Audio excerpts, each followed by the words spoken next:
Okay, we are back. Here is my temporary setup. I am trying to get the CRT MU driver working. We lost a lot of footage, but long story short, we got this house to the dead and put a CRT. It's not in a now in there because it didn't come with a CRT. It's a Wells Gardner tri-sync. So it has the VGA out. And we got the America's Army guns with the green shells, and then we just went on Suzo Happen, got the blue and red shells, swapped those out, and we had to make the hose conversion to the original, so we did that. The stainless steel.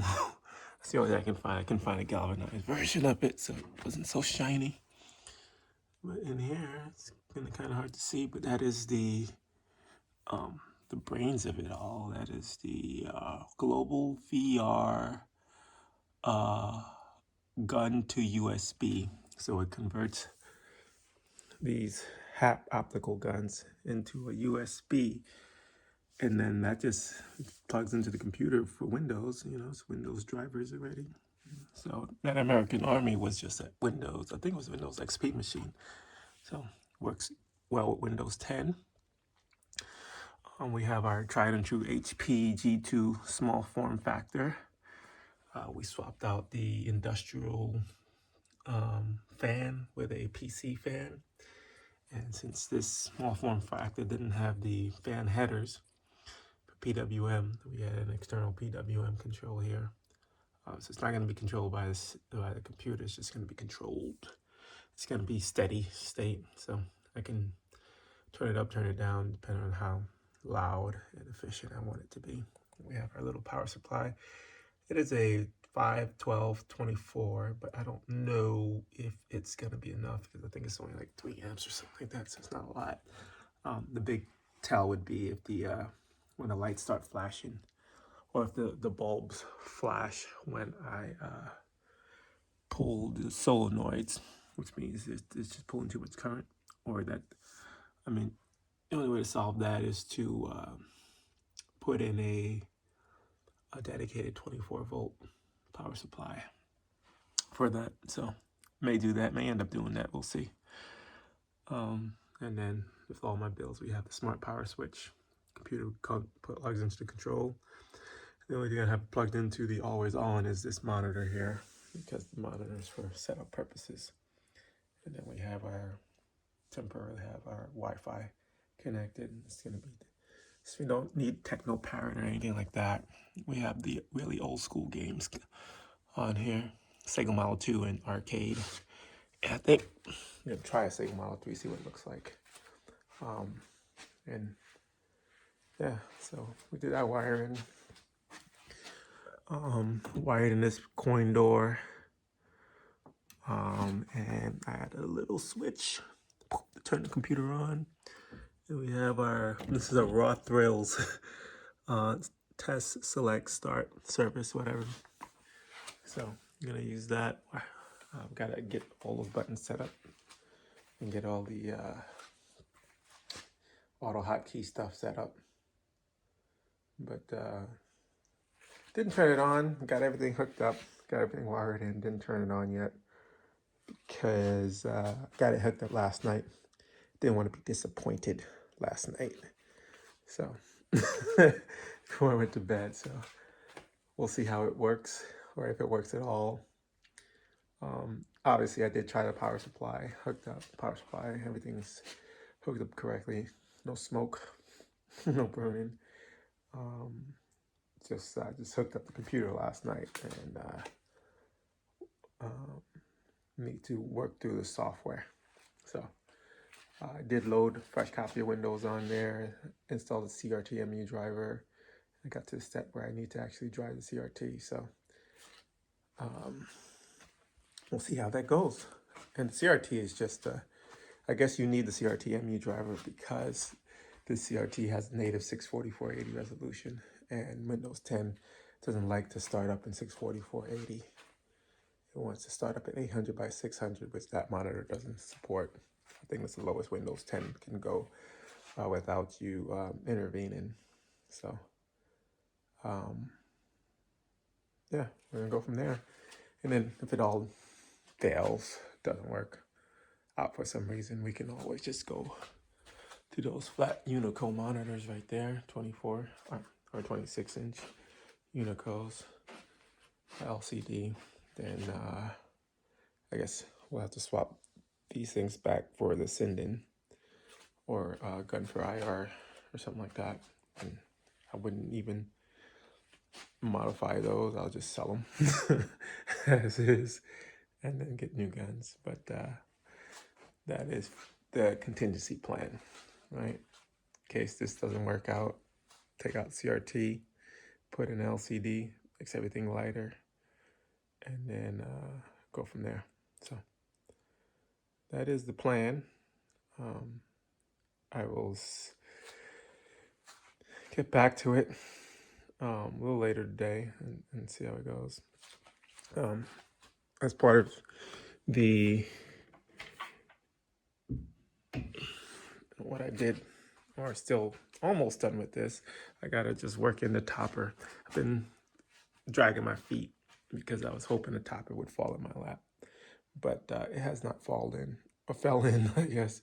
So I did convert my pedestal arcade, I guess I call it the porta party, and made it into a full size. So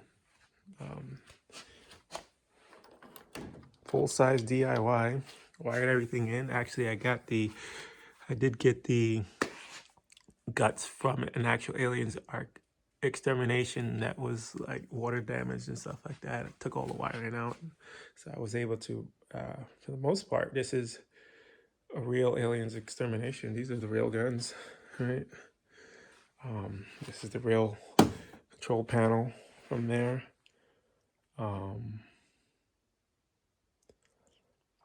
You know, went on Global VR, overpaid for these stickers and the things, and I think the one that I got from the other cabinet only had one of these, so I had to take it to the shop to have them recreate it. So they recreated it here, and same thing, right? They recreated. So one of them you'll see is like a little doll. Well, I guess it won't show up on the camera well, but and then they also have to recreate this, right? So I have basically that was like the one. The problem with that machine only had one of everything, so I was able to recreate it. So this is steel recreated, and then I got this from the cabinet, so that's steel as well, not wood. And I had it cleaned up and powder coated, so it looks good. But yeah, and then these ones I got from, I think I got off Amazon or something like that. Right, so it's the same speakers that they use. It was much cheaper off Amazon than Bets and Sparks. Here's the back, little DIY special. So this is a cabinet mount that I cut the cutoff tool to fit. And this is my exhaust fan, AC Infinity. I put a little, that's what that looks like. So I gotta work out the topper. So I do have the marquee, the plexi marquee. I just need to figure out how to top it, finish this thing off. But for the most part, this thing is working. I'll do a separate video on that. So that's what I've been working on. Just, I guess since, oh no. So I think I got this first, and then I saw an empty House of the Dead cabinet. So I got the empty House of the Dead cabinet. And my thought was to see if I can get a CRT in there, because I never tried it before. So this is my first time trying that. And then I got this Miss Pac-Man cabinet. Did not look like this. It was just painted black. So they painted over the stencil. And the reason why they painted over the stencil once I got the paint off was that the stencil was in bad shape. So I ended up just putting a vinyl wrap on there, painted black. Also, the CRT had burn-in. I tried a different CRT, and then that one the colors were off, so I was fighting with the colors. So for the time being, I just went on twistedquarter.com, got an LCD, got a little panel. Looks fine. I mean, it doesn't look as good as the CRT, but it looks good. Also had the control panel cleaned up, powder coated. The control panel looks good. And then this is the original glass marquee there. Or not marquee, bezel. It had a glass bezel, but it was all patina, so I got a reverse printed acrylic bezel. Looks good. Right, original coin door. Right, and if you're wondering, it's not running any kind of 5-in-1. That is the Pac-Man game board with the Miss Pac-Man. Well, I would say there's a Miss Pac-Man daughter card in there somewhere. Yeah, oh, it's on the opposite side of this thing. But it is the high score saves kit is in there. So, and then if you're wondering, this thing was, they played the shit out of this one. It was in like some kind of amusement thing. So, still trying to get that smoke smell out. Right? Yeah, still a little bit of lingering. I got to put like a little odor eater down here. And then the last thing I was working on is just my retro setup Super Nintendo 64, with a little CRT. So that is my update. This is what I've been working on. Everything else is the same. I need to get back to these right after I finish these two to get the force feedback working. Everything else is working except for the force feedback. And yes, it's a multicade. So here, where I left off, is you take out I forgot what to call that board that was there. You put this little board here. I got it from Game Over forums. It's a guy, Agnante, whatever. And everything works. Lights work, everything else works. Steering wheel works, pedals work. But the problem is the force feedback is not working. The commands to the driver board isn't working, so I'm trying to figure that out. So I have everything in. Instead of putting the computer down there, put the computer over here, and yeah. So almost. I mean, everything is in a state of almost done. Oh, I guess the last thing I worked on was, I think my Silver Strike bowling was over there. I moved it over here by the bar area. So we have the bar, right?